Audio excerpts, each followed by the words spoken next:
Sports fans of all ages, it's our pleasure to present to you the newest name in Delaware sports and sports around the world, who's had absolutely no success in the real world, so he's dedicated his life to talking sports. He's known to be prickly and very opinionated. It's time to get in the huddle with your host, Coach Muddle. All right. Good evening, everyone. Welcome to the huddle with me, Coach Muddle, and Nevada Nick. How you doing, buddy? I feel like we haven't talked in a while. Been a week. But I might talk the other day. But yeah, I'm doing. I feel like it's been longer than a week with this show. I don't know for me. Well, like I said, I guess maybe that. We're not on lockdown anymore and doing 4 shows a week. It's a little bit different. Yeah, you know what I mean? It is. You're right. Before there was nothing else we could do. You know what I mean? It's almost like there was nothing better to do. So, but I'm obviously doing well. I mean, kind of baseball's been rough, so far gambling on baseball. It isn't easy, man. And I guess we'll start off with your squad and look, it's early. Everybody's going to panic. I'll talk about my Phillies, but I think obviously right now the Yankees are the story, being 5-10. Well, they are the worst. I believe last I checked, they're the worst record in baseball right now. Not baseball. I think in their worst record in the AL East. So and man, when was the last time the Orioles weren't in the cellar? It's the Rockies are 4-12, and then the Yankees are second to worst. So that's. That's pretty crazy. You don't usually see that. So and I mean, look, I guess I'm going to have to find an alternate team to root for. I guess like some other people have all these alternate teams to root for when their team does crappy. But you know what? I'm not jumping ship. I'm going to stay on. The ship's going to get right. It's real early. It is very early. The one thing I would say, Coach, is there's too many of these teams now, and the Yankees are like this too. It's boom or bust, and that's their lineup. It's home runs and you're scoring runs, or it's you're striking out and you're getting a run or two. And look, that's been the issue. They're not scoring runs. But look, they're missing Voit, but they need more of the DJ LeMahieu type players. And Coach. Finally, what's his name retired yesterday. Yeah, I know you had said yourself that was an issue. So I mean, the guy was batting like 98, I think was his batting average. Right. So, and I kind of liked what they did. They moved LeMahieu over to first base. Yeah, they need more players like that. LeMahieu works counts. He doesn't strike out a lot. There's just too many strikeouts. Giancarlo Stanton. Judge has really kind of struggled with the strikeouts. Hicks. The other thing too, Coach. Bad fielding errors. They had 3 errors yesterday that were just horrible. And even Garrett Cole, you could see the frustration on him yesterday. Yep. And I thought, I'm a Girardi guy. I still think that was a mistake. Boone held on, I think, a little too long with Cole yesterday. He was at like 106 pitches. He gives up a single. I think then you got to pull the hook. You get thrown 105 and he doesn't. They get the double and take the 3-2 lead. And that's a big decision. As the manager, you got to know, all right, look, he's thrown 105 pitches. He gave up a single. And look, I know it's Garrett Cole. He's your ace. But still, if it was 90 pitches, it'd be a little different. But too, you're his 3rd or 4th start of the season? You're early in the year. 105 pitches is different. Now, when you're taking out DeGrom at 77, I'm all over you. But when you're throwing 105 pitches, these guys now, Coach. They're coddled.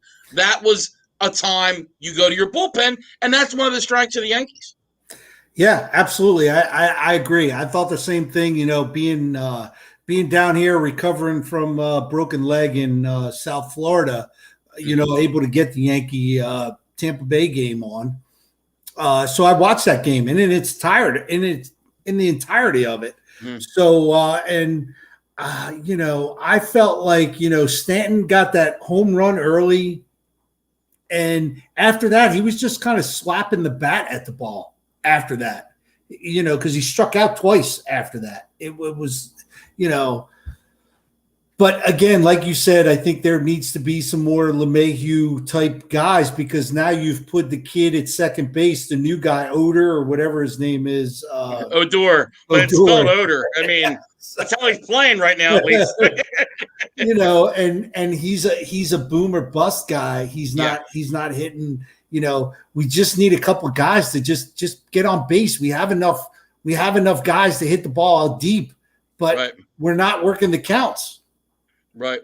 And you know who's great at that, Coach? You watch the Dodgers play, and it's just that's what they do. Mookie Betts and obviously Corey Seager, who's going to be a free agent. And you wonder, do the Dodgers have enough money to give him a long-term deal too? But those guys, Muncy and Justin Turner, they work the count. And you see these pitchers, you're getting into the fourth inning, fifth inning, and you're at 80, 90 pitches, and you're getting to those bullpens early. And especially, it too, when you get into a 3-game, 4-game series, by the time you're at that third, fourth game, those bullpens are very tired. You got guys that have pitched 2 and 3 games, and then they're not available. So, and Chris, Jay Bruce, and it was the right call. Jay Bruce, it was time to retire. Coach, you've been, wondering about that now for a couple of weeks. And we'll get into the Phillies, Chris. And I'm curious to what you're talking about. I haven't heard about that the Phillies are having problems with COVID protocol. I know something broke today, but we're going to talk about the Phillies in a second. But, look, I think the Yankees will turn it around. And it's, the other thing, too, Coach, it's cold. The weather warms up, in June, the ball starts flying out. And that's more to the Yankees too. They started off slow last year too. Yeah, I was just gonna say they started out slow, and back to your point, and I call it the Yankees heyday. I mean, they've had several heydays, but in recent heyday era with Jeter, and those guys would go up there and have 15, 20 pitch at bats, and like you said, the Yankees are into the bullpen by the fourth inning, so. We'll see, but there was an interesting stat that the Rays did own the Yankees during the regular season, but in the playoffs, actually it was Cole. Cole was 3-0 against the Rays in the playoffs. So. Right. Well, and look, the Rays do kind of have the Yankees number, but it's early. I mean, you're a little bit into the season, and the Rays, they beat the Yankees in the playoffs last year, but you know what? You still don't have a World Series. And that's what it's all about. Right. You can say, we got a good record against the Yankees, and that's all good and great, but you don't have a World Series yet. And one of the reasons they don't have a World Series, obviously, losing to my Phillies in the World Series in 2008. And I look, the Rays have a good organization, but once again, until they can keep their own players, and they got a great organization on the run, but until they can keep their own players and start committing more money, they're never going to be, last year was probably going to be their best chance to win a World Series. And look, you'll see some of these guys now, and you saw it this year. Snell left, Morton left, and look, it's going to be that Marlins thing. You're going to have that 1-year run, and then guys go.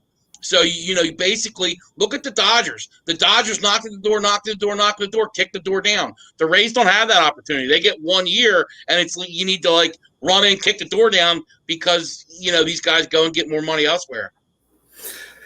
Absolutely. I agree. I don't think and I'm really interested to see how this pitching rotation, whatever you want to call this thing, goes more than 60 games. Can it last this whole opener, pitching 5-6 guys every game? Can that be sustained later on in the season? So, and the Rays have some injuries to their bullpen too. So, and like I said, when you lose guys like now Glasgow, stud, I love him. He's really good. But you lose Snell, you lose Morton.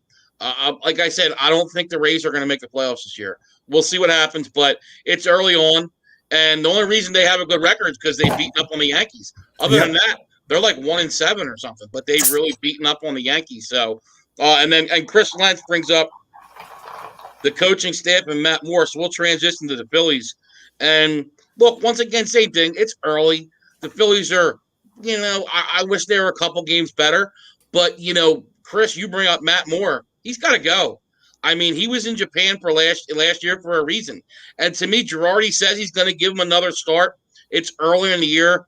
But I just don't see it, man. You can't walk 6 people in a game, and that's what he does. He just doesn't have control of his pitches, and the back end of the starting rotation for the Phillies is highly questionable. I like the top 3. I'm hoping Eflin can finally put a consistent year on. He's had good starts before where you get to June and then he tails off and gets into that 4 or 5 ERA. If he can give us a good year, I like Nola, Wheeler, Eflin. But you can't have it where your 4 or 5 guys just get shellacked every time. And right now, that's what's going on, and it's going to become an issue for the Phillies. And they need to fix it. The bullpen's doing a little bit better this year. I mean, we had all the blown saves last year. The lineup, like I said, they started slow, kind of like same thing with the Yankees. They started slow last year. I think, Harper hit a home run yesterday, was 3 for 3. I think the lineup will get going.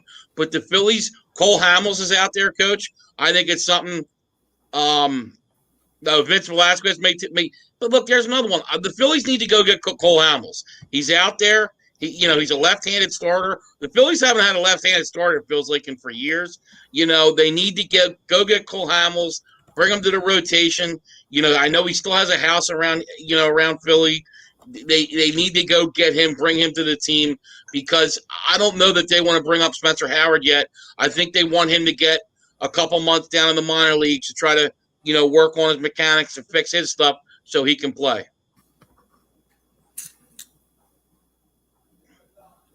I don't know you what might that want to is. block that. I don't know. Yeah. I don't read Arabic, so I don't know what he said. Maybe, I don't know. Yeah. Do you read Arabic, Coach? Or you? No, I don't. Okay. Yeah, Coach has trouble reading English, let alone Arabic. So. Yeah, right? So.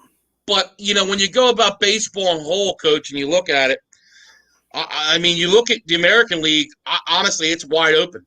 And another thing it shows you, too, Coach, is how streaky baseball is. The A's start 1-7, and now the A's are 9-7. They've won 8 straight games. But I see the AL as wide open. I still think the Yankees, probably from top to bottom, once they're healthy, have the best team. But I think the AL is wide open. And then the NL, it's a 2-team race between the Padres and the Dodgers, and I think that's pretty evident. What the fuck? I have no idea. What are you doing? I'm trying to block that guy because I don't know. Keeps putting up that stuff in Arabic, but it keeps telling me it can't. So I don't know. But probably the guy who hacked you. Probably is. Aqualam for hacking Coach because he has Aqualam. But no, would you agree that the AL is pretty much wide open? I mean, the Red Sox have kind of jumped out with a nice start after starting 0-3 with getting swept by the Orioles. They've been playing well. But yeah, and then I think the NL right now, it's the Dodgers or the Padres. I really do. I think that it's a 2-team race. But we'll see. I still am not counting out the NL East with the Braves. Oh yeah, the Mets, Phillies, the Mets, and the Nationals too. I mean, you can't count them out either. So we'll see how that all plays out. No, and look. I like the Mets. Stroman's look good. DeGrom, they finally get a win from DeGrom the other, against the Rockies. They need to get their bats going, the Mets. But and the Braves, I'll tell you, Acuna is just a beast. He's hitting like 447 home runs, and Freddie Freeman's starting to heat up. And man, can you imagine a 1-2 like that? I don't know if there's ever been a 1-2 in the league like those guys in Acuna and Freeman. Just obviously Acuna is the leadoff hitter, but he's got 7 home runs already, and Freddie Freeman, the reigning MVP. So you always got to watch out for the Braves. The Braves issue has been, Fried, their ace. He's got like an 8 or 9 run ERA to start the year off. He really has struggled to start the season. Right.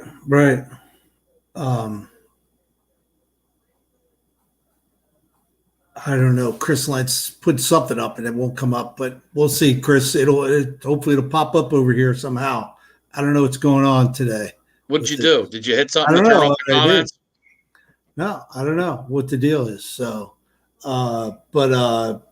so anyway, let's we'll transition. We'll get over into a little bit of basketball, if you don't mind. Okay. You think we can transition into some NBA? Yeah, Or do yeah. you still have some more baseball stuff to talk about? No. I'm good. I mean, I want to talk about the Sixers and Well, Joel first, Embiid. before you get to We're that, going to talk to the Knicks because they're over 500 for the first time in years. Listen, wait a I mean, second. come on. Wait a second. Talk about the team that's in first place. Wait a second. Did Coach not call that they were a 30-win team? Yes or no? Did he not come on this show before the season and said, "I see the Knicks winning"? Yeah, and did I not say I thought the Sixers were in for a big year? That I like Doc coming in. I mean, Joel. My big thing is right now. Everybody's got Jokic as the MVP, and I think it's Embiid by far. But I mean, obviously, Jokic's averaging 8 assists as well. You're not being a homer, though. No, Embiid's been dominant. He's averaging 30 points a game. 11, and he's probably next to Ben Simmons. So is Randall for the Knicks, man. He's been averaging over. You're on the Knicks, and then the NBA, you got to be on not to be coach. You need to be on a really good team too. And the Knicks are an okay team right now. But they are, 4 games over 500 for the first time in 7 years. 6-game win streak. Look, Thibodeau's got them playing hard.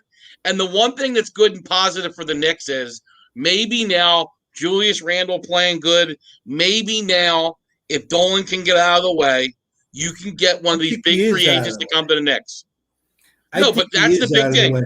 The problem is, and I know this for a fact, Dolan runs the Knicks and the Rangers exactly the same. The only difference is the Knicks, you see him. There's not a big board around. You don't see him at Ranger games. You don't see him there. But because you see him there, I don't know why, but I'm not defending Dolan by any means, okay? Right. But I'm just saying he runs them the same. And also, I think the Knicks really need a legit three-point shooter. They're one of the bottom three-point shooting teams. They're playing great defense. They are playing phenomenal defense. Tom Thibodeau, he's a defensive guy. But look, they're young. And I think there's something, that it's positive for the Knicks and for the future. But like I said, the big thing is going to be when, obviously, can they get one of these big free agents to come play on the team? And if they can get that, watch out. I mean, they are going to be very dangerous if they can get one of these big free agents to obviously come and play on the team. But that's the big question. Can they draw in a free agent? Because, these guys want to team up. If they can get one, they're going to get the other. So that's the big question. But, the real important thing is talking about the Sixers because they're the number 1 seed. I think Embiid is the MVP. And Stiz said, "What's up, fellas? Your favorite co-host Sunday with Stiz checking in. What's going on, Stiz?" I think our technically challenged coach meant to block somebody, ended up blocking all comments. I can see him on Facebook, but we can't see him coming up because, we got him over here running the show. So, and honestly, the glasses work perfect because it looks like a blind guy running the show, and essentially that's where we're at. So, that's exactly where we're at. I really do believe the Sixers are the team to beat in the East. And I know you can say everybody loves the Nets. The Nets are the favorite to win it all, not just the East to win the NBA championship. But I think the Sixers right now, if they can stay the course, are going to be in the finals. And who they play is going to be the question. Lakers, can't stay healthy. The Nets, same problem. Durant came back for a few games, gets hurt again last night. Really intrigued about the Sixers. I like where they're at. I like what Doc's doing. I like, the rotation. I like Milton off the bench. Simmons is playing Defensive Player of the Year caliber basketball. There we All right, go. good. I got you guys back. Now we're back.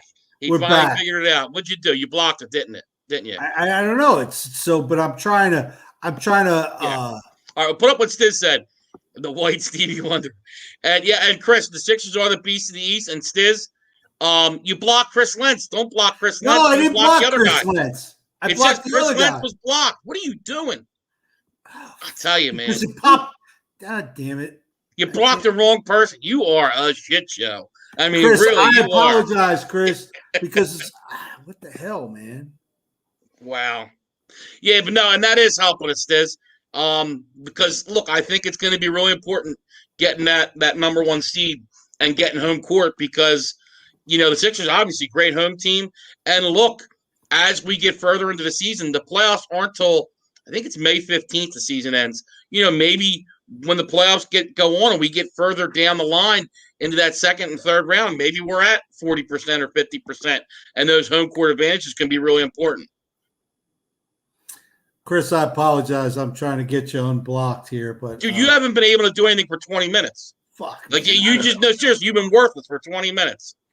Yeah, and it didn't work for Coach. For 20 minutes, you've been worthless. Like you've just been sitting there working, doing nothing, and now you go block the wrong guy while this other guy writes an Arabic. You know what the problem is? That's the problem. Now, don't give me what the problem is. You. I mean, man. It's fine. Well, what's the problem? It's fine. No, I want to hear what's the problem. Because I have my arrow on this guy, and then when Chris Lentz popped up his thing, my arrow, it bumped it up. So I unblock him. Try unblocking him. I tried. It won't let me. Oh, my gosh. Woo. So I don't know. I have to see. Chris, after the show, I'll try and take care of it, see what I can do, buddy. I apologize, So we'll see. My bad. It's on me. Yeah, it is on you. At least you're taking accountability for it. Yeah. Jeez. And then, so, are we done hearing about the Sixers? No. You got more Sixers crap? Yeah, like I said, I think the Sixers, and I got the Sixers at 30-1 to win it all. So, I think it's going to be interesting. I think it's playing up for Sixers Nets in the conference finals. And then the Western Conference is going to be, obviously, if AD and LeBron play, I think they'll make it to the finals. But, it's going to be hard. They're going to be coming in a little bit late here. They're not, they're the 5 seed, I believe, right now. So they play the Nuggets in the first round, the Jazz in the second round, and then a hot Phoenix team or Clippers the Knicks team. are a 6 seed right now, just so you know. Yeah, no, the Knicks are playing good. They don't even have to play a play-in game. And look, 2 other props Stiz gave out. He had the over on the Suns in wins, which is already hit. He already hit that. And then he had over on the Clippers, who need to go 7-6 down the stretch for him to hit that. And they play the Rockets twice, so it's really like 5-6. So he's going to hit that prop too. So 2 more prop winners. And of course, Coach hit his prop bet, Knicks and over. Thank you. Yeah. Okay. All right. You didn't say it. You didn't say bet it. You said it, but you didn't say to bet it. You didn't say to bet it. Back me up, brother. Back me up, brother. All right. But the Western Conference, I think, is going to be. I think it's going to be nuts. I think. Look, like I said, you got the Lakers, the Jazz, Suns. The Clippers. You can't forget about them. It's going to be very, very interesting to see what happens in the Western Conference, and then in the Eastern Conference, like I said, it's Sixers or Nets. And do the Bucks maybe play better with no pressure on them? Because obviously, the last 2 years they were the 1 seed with all the pressure, expected to make a finals run, and they get knocked out early. So we'll see. But I think the NBA is going to be very interesting. Playoffs are going to be fun to see, and I'm hoping we see my Sixers in the finals for the first time in 20 years, because we are at the 20-year anniversary of AI's run in 2001. So that would be pretty cool for 20 years. For 20 years later to be in the finals again, that would be cool. Now, Coach, I'll get off the NBA. One thing I really did want to talk about too is the Trevor Lawrence situation. Wait, whoa, time out. I really would like to, because that'll bring us into NFL talk. And yeah, but that's just okay. But we're gonna. I wanted to talk some hockey before we got to the football. We'll get some hockey. Then is that okay? Can we just get the hockey in first, and then we'll get to the football? Okay. Now, can I bring up my one point about hockey? Yes. Because I think I almost say there should be an asterisk on this year. I really believe that, because these divisions that they've come up with are so unfair. You look at the division that our teams are in, meaning your Rangers and my Flyers. Right. Okay. You got the Capitals, playoff team last year. Islanders, playoff team last year. Penguins, playoff team last year. Bruins, playoff team last year. Flyers, playoff team last year. Rangers, Did they make the playoffs last year, or they almost made the playoffs? They were. I thought they went in the first round. They were one and done. Yeah, but so you have six playoff teams in one division, and they're only playing their division, right?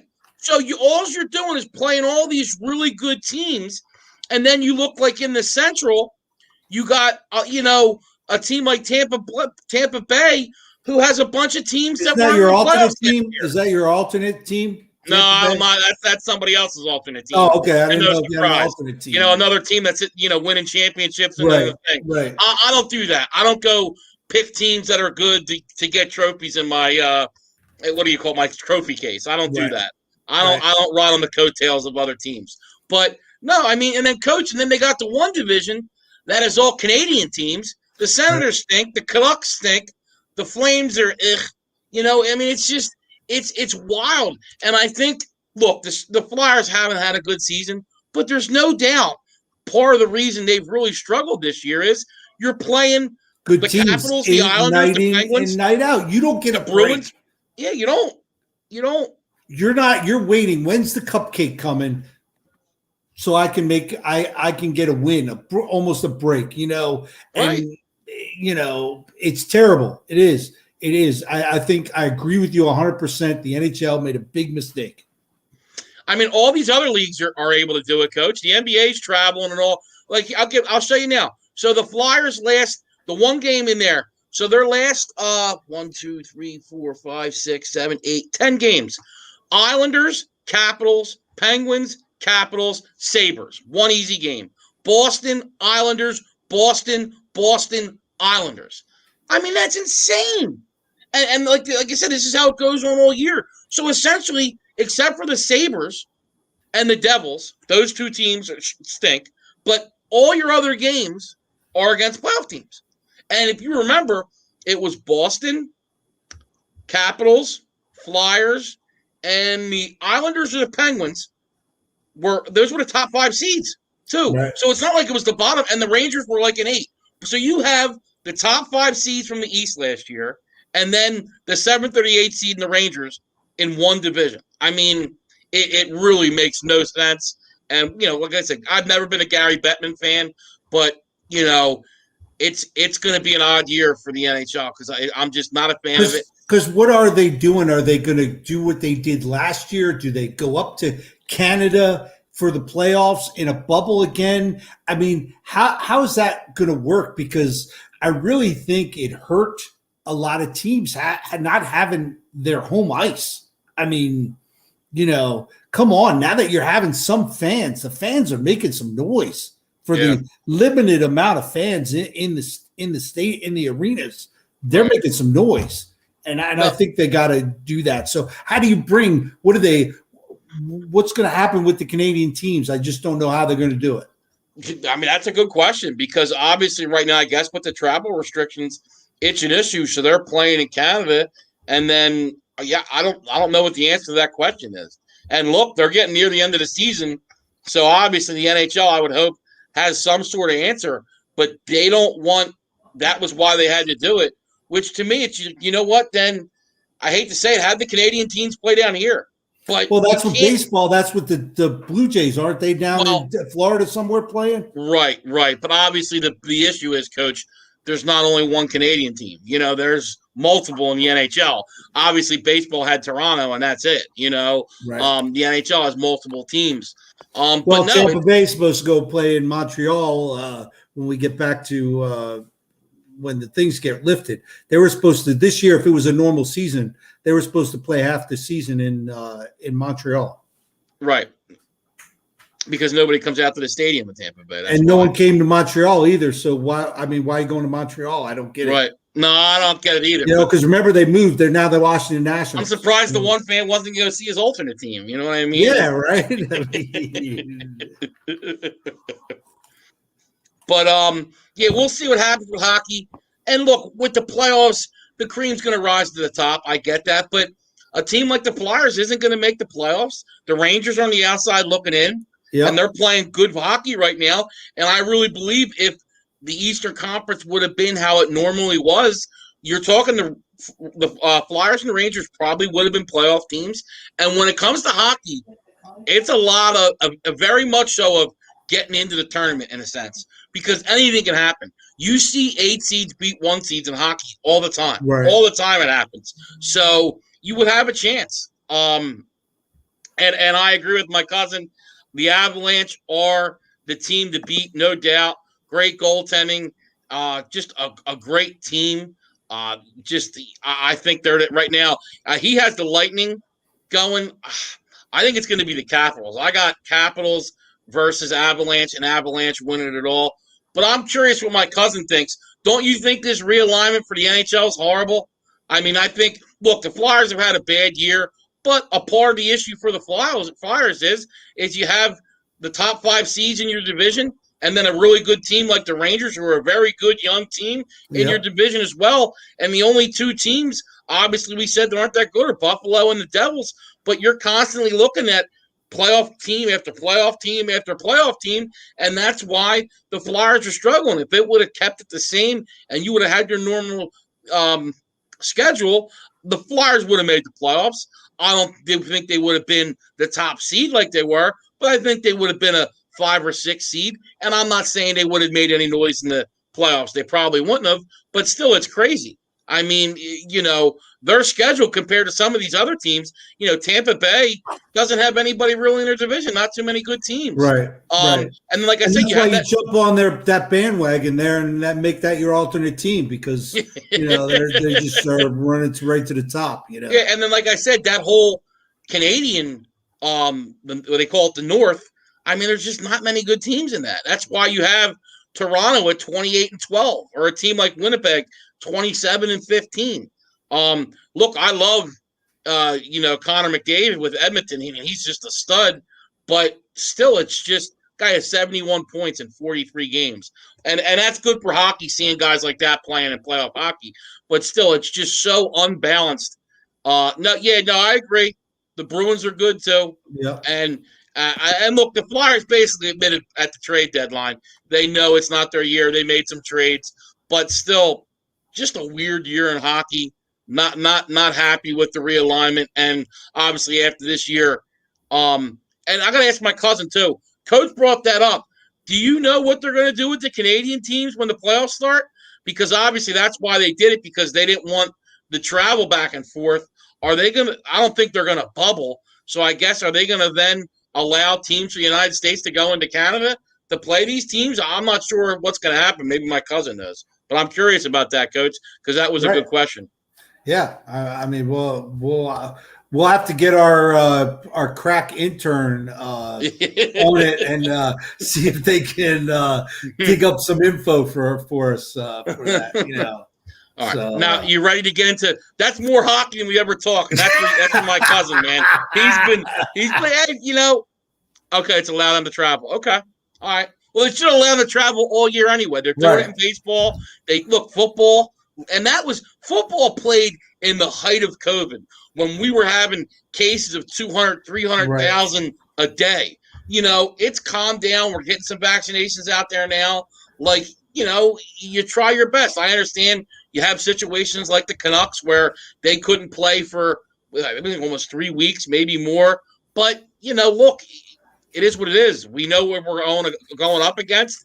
It's unfortunate, but we'd all rather have sports than no sports. So it's kind of what we're dealing with right now. And hopefully next year for all these seasons, we'll go into fresh seasons and we won't have to deal with this crap. But we'll see what happens. But can we get into Lawrence now? Now we can get into Lawrence. Because what bothers me though, Coach, is everybody asks these guys to be honest, okay? And then somebody's honest and they kill him for it. So they asked Trevor Lawrence, I guess, do you have a chip on your shoulder? And he said, I don't have a chip on my shoulder. And now he doesn't love football. He's like Andrew Luck. He can do other things. He doesn't care. But here, let me make a point. Guys who have chip on their shoulder are Tom Brady's of the world, who are backups at Michigan, who get drafted in the 6th round. Trevor Lawrence was a true freshman who won the national championship, was the number 1 high school recruit going in that year. He's going to be the number 1 pick this year. He's the highest rated QB to come out of where, college. find me where he needs to be. I don't find the chip that he has to have. What? Everybody gets what I mean, for what? He's the prototypical quarterback that you want. 6'6", great arm, smart guy. I don't understand what's he need to have a chip about. Like, what do you want? I mean, obviously he's got a good work ethic. You're not going to play to the level he's playing at in college without having some sort of work ethic. Right. But, these reporters, you have a guy that comes and is honest, and really it's just like he doesn't need to have a chip on his shoulder. Like Tom Brady, he had a lot to be pissed off about. He got drafted in the 6th round, and he constantly got disrespected at Michigan. When he started at Michigan, he was like number 6 on the depth chart. He worked himself up, and then they bring in Drew Henson anyway, and had to beat him out too. And then, obviously you had – and look, he knows every quarterback that got drafted ahead of him. And he don't forget that. Trust me, Brady remembers. And they're all out of the league and been out of the league for a long time too. So, and Julian Edelman, he's another guy that's the kind of guy that has a chip on his shoulder. But when you're the number one guy coming out of high school, you're a true freshman who wins the national championship, you're the number one pick. I mean, what are you going to have a chip on your shoulder about? I mean, do you agree with me? Absolutely. I agree 100%, man. You don't need to have a chip on your shoulder. I mean, and I don't get how they translate that he doesn't have a chip on his shoulder to now he doesn't love football. He doesn't like what do you want? I mean, okay, maybe he could say, oh, well, I don't like that the Jaguars are disrespected. You're saying, what are you going to make stuff up? Like, for people, he just answered a question honestly, and now everybody's killing him for it, and it just makes no sense to me. Absolutely. And what about some fans found out his registry? Apparently got married to his high school sweetheart. Some Jacksonville fans found out where he's registered, sent him some wedding gifts.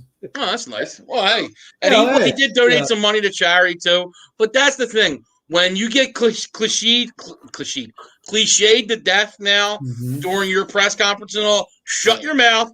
And this is why you get cliched to death, because when you say one thing and you're honest, it either causes drama in the locker room, you take it to all their teammates and you blow it up in their face, or you criticize them for it. So this is why you're never honest to the media.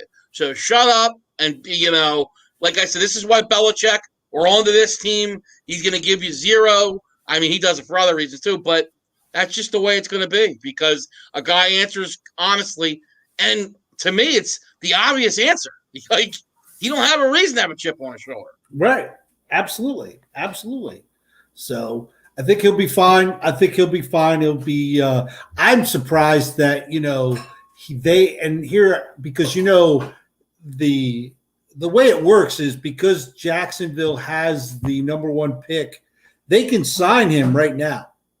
They can sign him before the draft.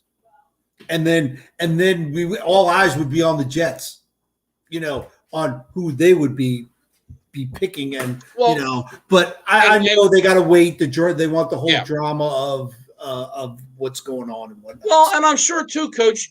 You never know. Maybe you want to listen. Maybe they want to. I mean, obviously they traded Darnold. So, but look, if a team comes up and is going to give you a ton, do you say, hey, maybe we'll move back and take Trey Lance? Or the big question to me, everybody seems pretty sure that it's going to be obviously Lawrence and then Zach Wilson. But to me, the big one's the Niners. Because I don't get Mac Jones, and I think that's smoke. I think it's Fields or Trey Lance. And to me, I would lean more towards Fields. Lance is raw. FCS guy. I know the FCS kind of scares you a little bit. He's athletic. He's got a gun, man. He's got a gun, and, he can really, he runs the football pretty well. But come on, tell me an Ohio State quarterback in the league. No, but when was the last time we had one? Was that Kent Graham back in the 90s? Was that the last Ohio State quarterback in the league? Dwayne Haskins doesn't count because he's on a roster. Right. I'm talking about a guy who's starting football. Coach, you can say that about all the Big Ten teams except for I mean, while Russell Wilson played at Wisconsin, but you have Brady at Michigan, but Michigan hasn't had an NFL quarterback really since Brady. Penn State, who, all Kerry backups pretty Collins. much. Yeah, No, but Kerry that's what I'm saying. Collins. Backups, that's what I mean. So, and But I'm Wisconsin. saying Kerry Collins hasn't played since in 20 years. Yeah, that's what I mean. It's been there's not many. I don't look at that and say, I do believe a little bit in the whole Saban thing, that playing in Alabama, and that's one of the reasons I wonder about Mac Jones. I mean, I like some of the stuff I see, but man, when you got the greatest coach in college football history, and then you look, last year they had 2 receivers get drafted in the top 15. This year you got, obviously, Jalen Waddle's probably going to go, and some people actually had him going to your Giants, coach. But you got Smith and Waddle. So you got another 2 top 15 guys. You got a great line. There's so much talent on there. And look, you kind of saw it with Tua. Everybody thought Tua was going to be so good. And look, I really think the Dolphins regret now. If you could go back, there's no way they don't take Herbert over Tua. There's no way. Right. They won't say that, but there's no way you don't take Stiz's boy Herbert over Tua. Absolutely. I agree 100%. And my cousin 100%. said Mac Jones is built like Nevada Nick. He got these arms, you know what I mean? Yo, he is, though. He has that Tom Brady, because that was the one thing. Brady, if you remember, Coach, when you saw him. He ran that forever 40. Dude, he didn't have the look, man. He did not, man. And he looked like he hadn't been in a gym his entire life, man. He had the 40-year-old dad bod. He really did, man. But we'll see. I'm curious to what happens. Who's your third guy? I mean, how would you rank the QBs, Coach? Yeah, I mean, it's obviously 1 and 2 is Lawrence and Wilson. I agree.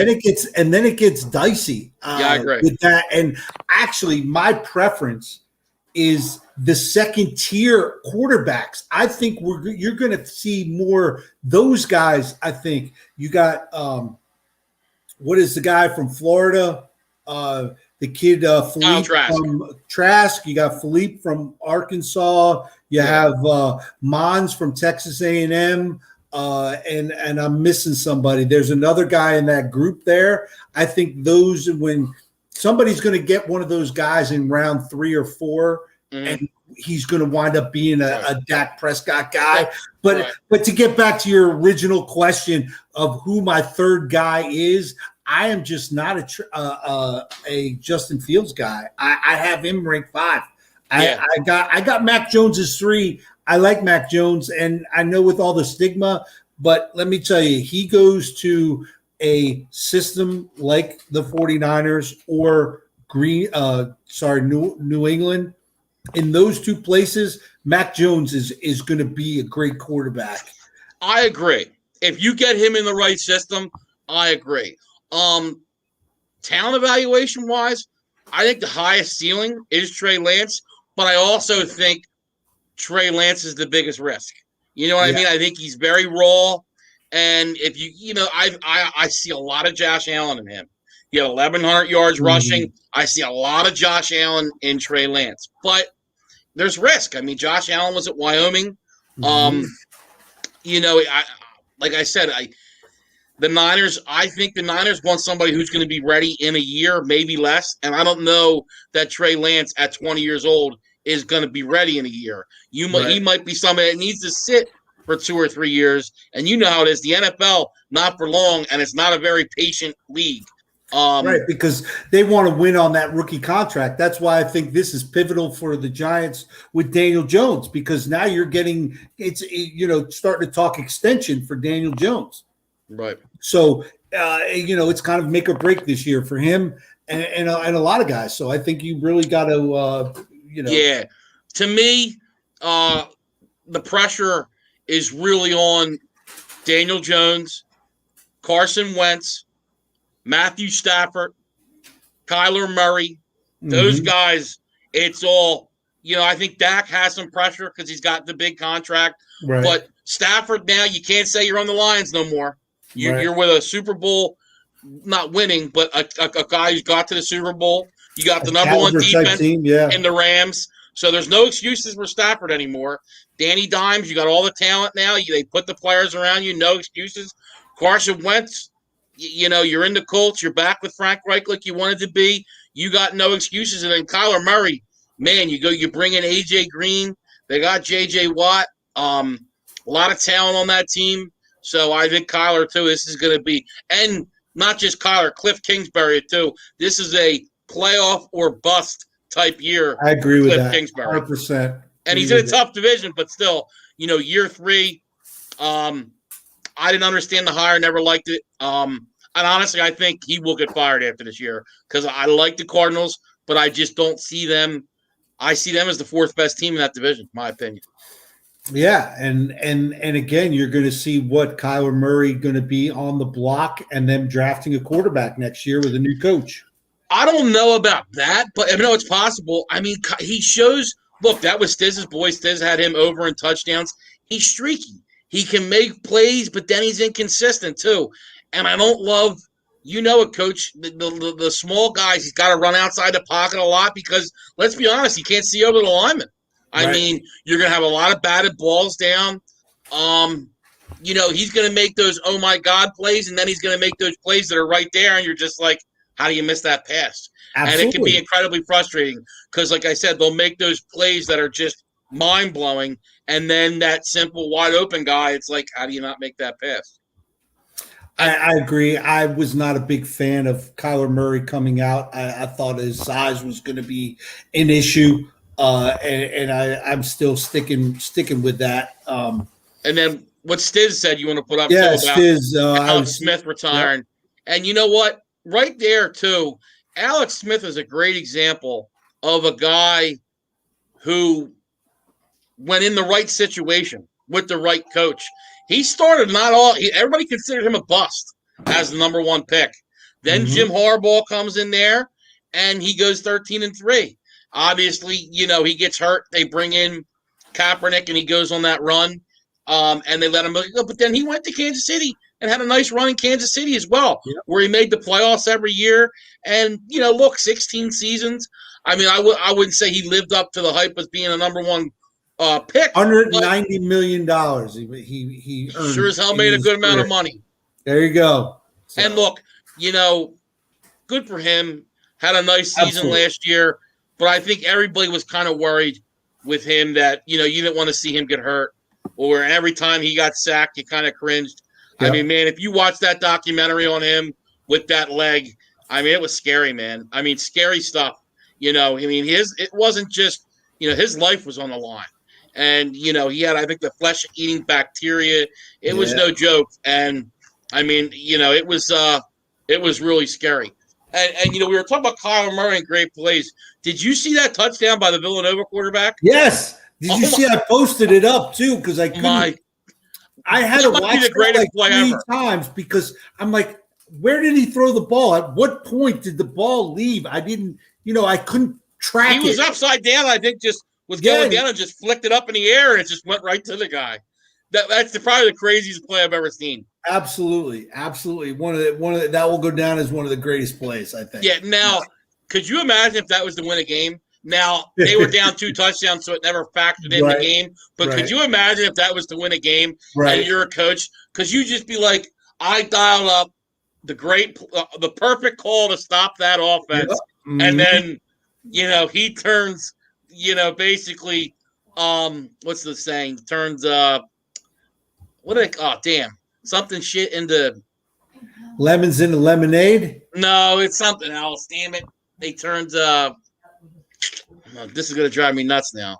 All right. But they turned, I can't remember. Oh, chicken shit into chicken salad. Sorry. There you go. There you go. All right.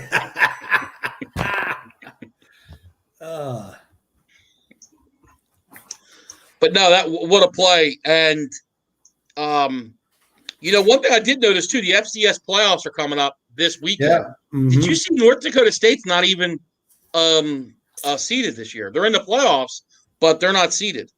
And obviously, Trey Lance not being on the team is part of the things that hurt them.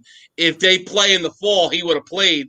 but Right. obviously they didn't. So he had to opt out because he's going to get drafted in a week. Right. So we'll see. I'm interested to see. I was watching that ranking show, but it was kind of putting me to sleep a little bit. They were just trying to make it kind of like the NCAA seeding show, and it just wasn't. It didn't hold my attention enough. So now we had talked about the Giants. Obviously, some rumors they may trade back. The ones I don't get is a lot of guys have them taking a receiver. Yeah, to I don't me, understand that. Makes zero sense. Absolutely. There's not that there's pressing needs. I wouldn't say there's that. Wait, there is a pressing need. It is defensive end. And I think offensive line. Okay. And I don't think it's that. I like I said, I think the offensive line doesn't need to be addressed in that part of the draft. You could get a good center or guard later in the draft. And the guy I love, Landon Dickerson, Alabama. First of all, if you watch him play, Coach, his teammates love him. He got hurt in the first playoff game. I think he ended up playing in the championship game still. But every teammate went out to tap him when he was getting carted off. He's just, you could see it. A kid who loves football, who's a dog. Just love him. I wouldn't mind seeing the Eagles take him as a future replacement for Jason Kelce and with the Giants. Because the Giants, I think, is to shore up that interior line. And you're right. I think you could snag a center or a guard in the second or third round and be happy. I agree. I think for Giants, you're looking – I think you say, hey, offensively, we feel good. Let's get another playmaker for that defense, and we're going to go from top 10 to top 3 to 5. And I think that's a possibility, and I think that's where we want to go. And I think where, like you said, off air, and I agree, if Parsons there, he's the guy. Because I think that type of playmaker on that defense would be huge. I mean, you're talking about a big kid who plays linebacker and ran a 4.3 40. Right, and you can move him around on that defense and really, really cause havoc. And I think, I don't see the Giants are taking a legit defensive end, or Parsons are those are the two picks that I'm okay with. Trading back, picking up another pick if that's the case. Right. And if they trade back, Coach, not many defensive ends, and usually, as you know, Coach, defensive line's one of the positions that you usually see at the top fifth, the top half of the draft. Not this year. You don't see many, and maybe it's just the talent isn't there. I think it's more the need. You have the 4 or 5 QBs that are going to go high, different needs for teams. Right. But, you could trade back into the early 20s or to New England spot, I think, and still grab Gregory Rousseau or Kwity Paye or one of those types guys, and we'll see what they do because I'm not as high on the Michigan kid as I am.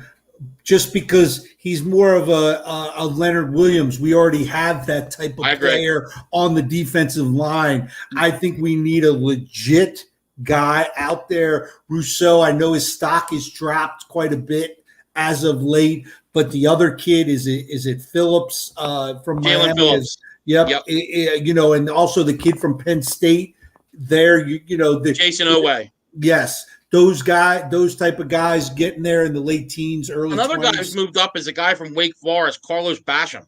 So I don't know if, they'll be looking at him. He is some guy that they have moving up into the end of the first round, maybe even in the early 20s now. But, there are some guys there. Oweh's a little smaller. If I was them, I would definitely go Phillips or Rousseau. Look, Rousseau, I think's dropped because – there's not a lot of tape on him. He opted out. But like you brought up, man, he had just as many sacks as Chase Young did at Ohio State. So I think there's a lot of raw talent there. I like him, and I think he's going to, translate into the NFL. So we will see what happens. But I agree with him. Eagles-wise, I think the Eagles could go a lot. I think it's going to be, let's see how the board, goes.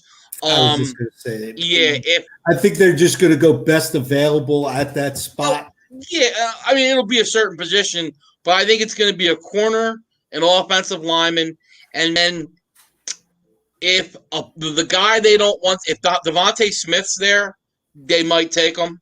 But if Smith, Chase, and Pitts are all gone at 12, I think you definitely see them go corner or offensive line. That's the way I would go. I do like Surtain. I do like Caleb Farley. Farley has some injury concerns. He would be the top corner, but he got hurt and didn't play this season. But, man, he's a stud. I like him. Obviously, you'd have to find out about his back, see the issues with the injury. But, yeah, one of those two guys I think would be good too, and you play them on the other side of Slay. And, look, the Eagles, they're over-under 7 wins this year. They're not going to be as bad as people think. All right. Now, don't forget, we have our regular show next Monday. But, of course, the Thursday is Draft Thursday. So we'll be doing our show live. Like I said, we'll probably get up to about 15. I don't know that we'll go any deeper than that. We'll see how we feel, but unless Coach blocks everybody, you never know. We might have to. And don't worry, Chris. I apologize. I'll get you back on by next show. So I appreciate everyone. Make sure you share it with your friends. Tell your friends. Go over to YouTube, like the page, ring the bell. Share it with your friends. We appreciate it. So thanks, everyone. Have a great night. We'll see everybody next Monday.